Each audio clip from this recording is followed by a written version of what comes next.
Hey guys, welcome back to Legaia 2 Duel Saga. And before we head to plot,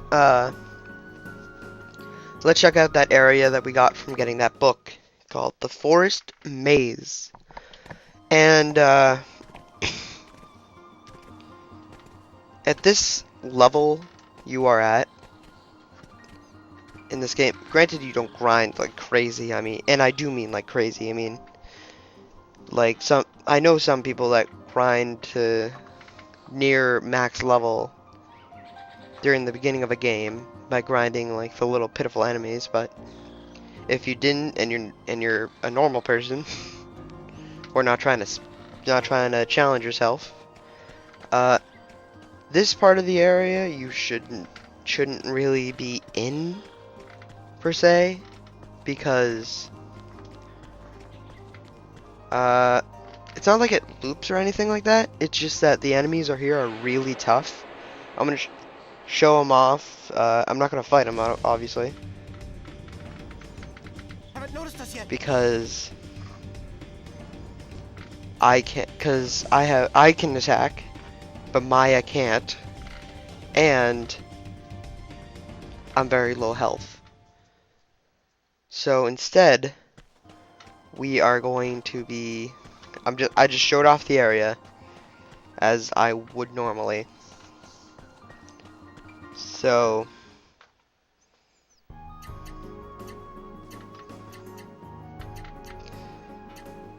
we can now head to Mount Gable and continue on.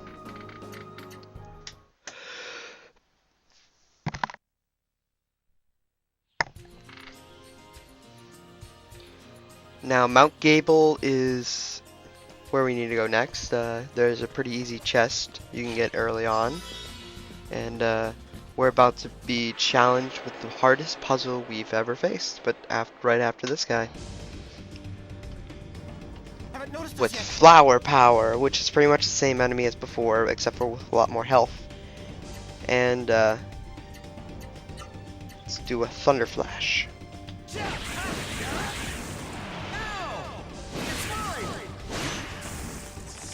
Now, when I was grinding and stuff like that, I found that these guys tend to be taken down with 2 hits of any attack, so you can use super arts, but you're gonna eventually have to use regular strike, No problem. regular normal arts. And right now we have to deduce what that weird object is. What is it? It's a rock. It's a rock. It's a rock. My God, it's a rock.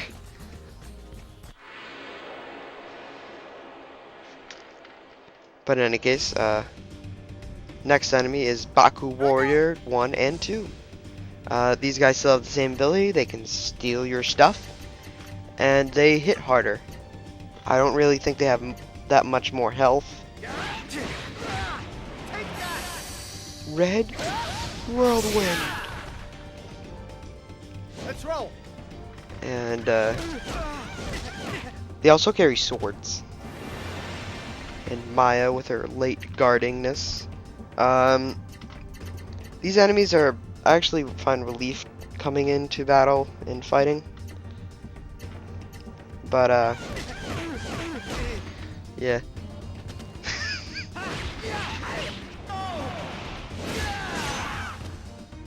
Oh, I don't think. Ew. I forgot. I don't think I mentioned this before.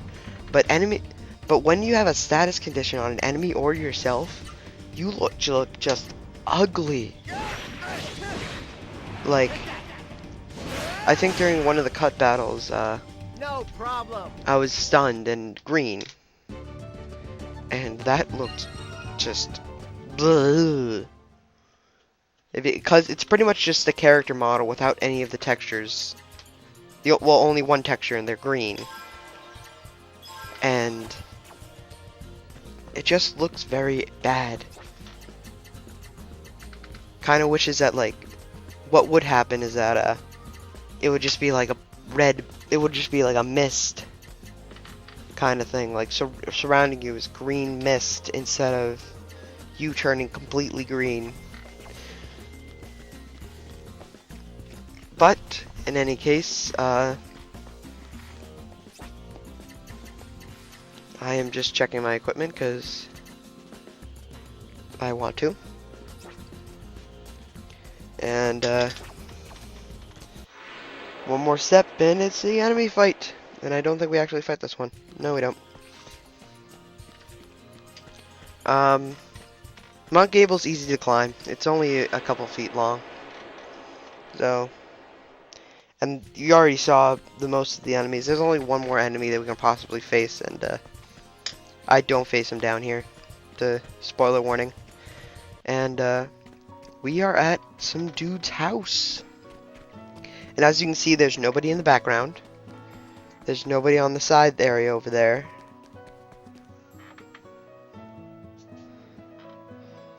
And we have clear visible view of it.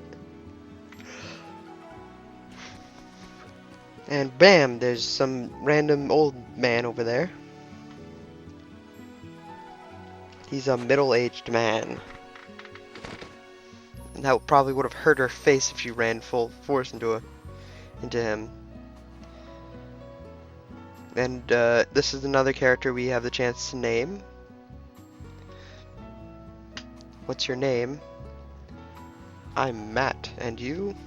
My name is... And I keep it Kaizen just to keep it simple. I am Kaizen, I'm just an old living among these parts. And he tells us about how ugly things have gotten. Which is not evident in the world map, but apparently it's here. And he's also kind of a gardener. And this is a big giant what the freak moment since he doesn't make any reference to it. I mean, if I was one of the villagers that was scared of the mystics and seeing this thing in front of me while helping out Maya, I would run for the hills. But that's just me. I would ask questions first. I'd be like, okay, they're... Oh yeah, by the way, apparently life plus earth equals flowers. So yeah, this is another one of the elemental things I mentioned before. He has the power of the earth in his mystic. So yeah, I think life is one of those really weird ones. And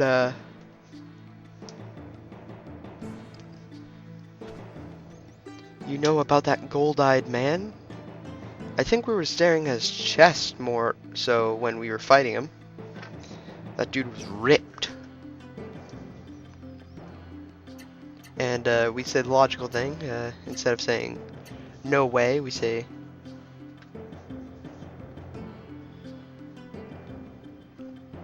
that your origin has awakened up. Does anybody get that he could literally be wearing a tattoo and just be really good at fighting? Of course, if that was the case, then this would be a really weird RPG where everyone else has magical powers except for you. But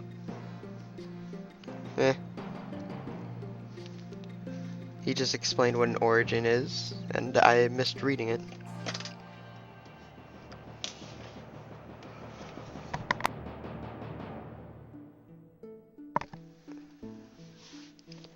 You still gotta get back the Aqualith. Even though we actually learned what the thing was called a couple parts ago.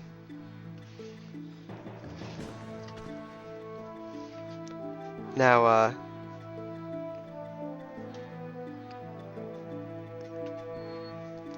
we want to get some information, so we gotta ask him about it, but apparently we give up like 1 second later. So we go take a nap, get our health and mana fully restored, And now I think that means it's the break of dawn. I don't get that. Who thought of like the rooster crows at dawn at no, it's not dawn, it's dusk. That no, it is dawn. God dang it. Because dawn's when the sun is halfway rising, and dusk is when it's halfway lowering. But Maya's still sleeping. We slept on the floor apparently. Which makes sense. So, yeah, by the way, at this point, I'm going to try to cut out all the savings unless it's at the end of a part, and I'll just keep it in. And he's training, punching the air, which I guess is supposed to train your muscles, but punching something for real, I think, trains it even more. He also is ripped, and later on, he's absolutely broken as a character. Not as a person, but as a character, he's broken. Maybe it's because that mustache of his, if you guys can see it, he has two little things coming from his nose, which look awesome. And he has a crotch piece in a position where it looks so good. Don't get any undertones from that. I meant it looks like he's hiding something. But oh my god, random character, random monster, just out of nowhere. And another big giant random thing coming from the mountains.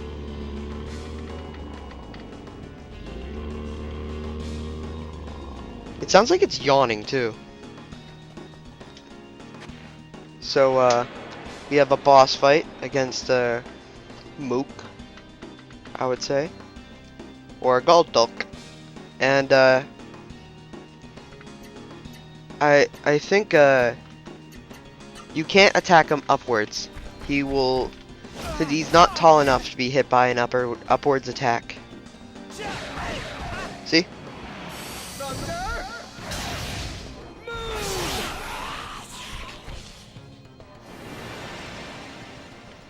And a lot of these enemies can't get hit by when he swings in an upward angle. But luckily all the arts, well at least all the arts that I use, actually do hit enemies that are that big. See? Chaos Split. Shadow Split. I just combined two arts together. And I think this is where you hear the voice acting, which is amazing.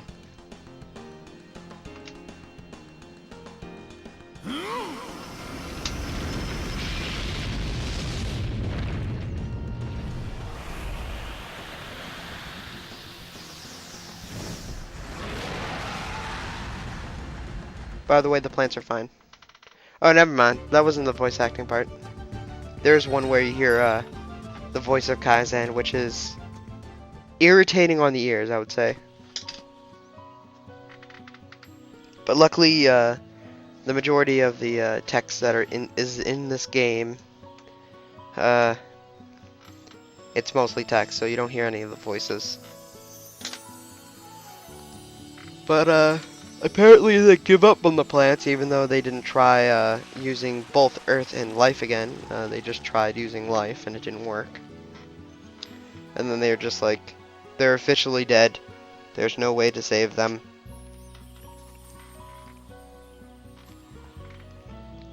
No way to save them.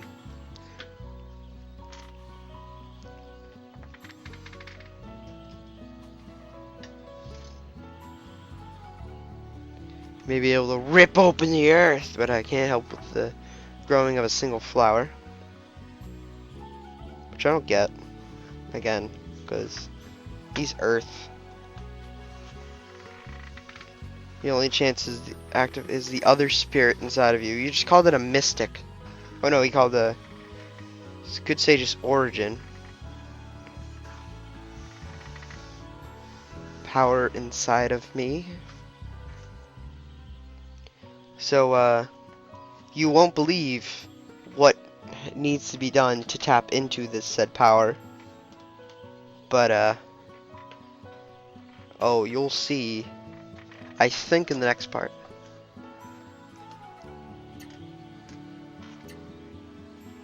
But, we will do whatever it takes to get back the Aqualith for our village, because, go team.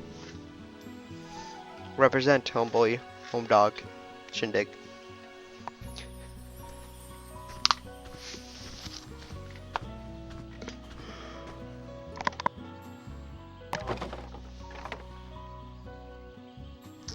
And, that is the pathway. I don't know why he blocked it off, considering the fact that, I don't think you can walk back there before this cutscene occurs. So there really is no point of blocking it off. And Maya left the party. So what we're gonna do is we're gonna sleep because we took some damage. And finally we get to have our own bed instead of having to share. And hello.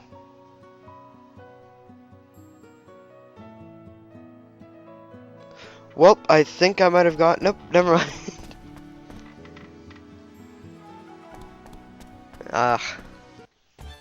But we have one more character to meet. And I love this music that plays when Kenjiro is here. Because he's the traveling salesman. He actually has really good stuff. So I recommend whenever you see him, talk to him, chat to him. It's either you have to be lucky to meet him in one place, or he's always in these places but they're always out of reach, which doesn't make sense for a salesman to do. I mean, oh, by the way, he also goes by the VIP rule, even though he's a traveling salesman, and thus everybody is a VIP. So he has some good stuff. He has a gold sword.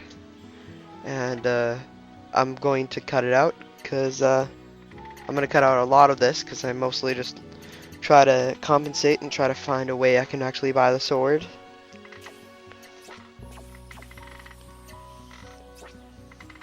And he also has this.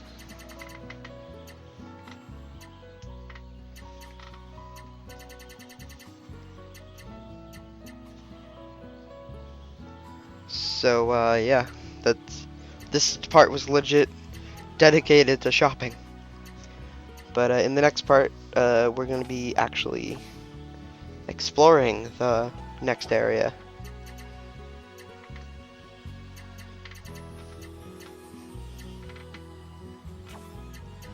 So, yeah. I have no idea how to end this. But it is going to be ending soon. And, see you guys next part. Bye!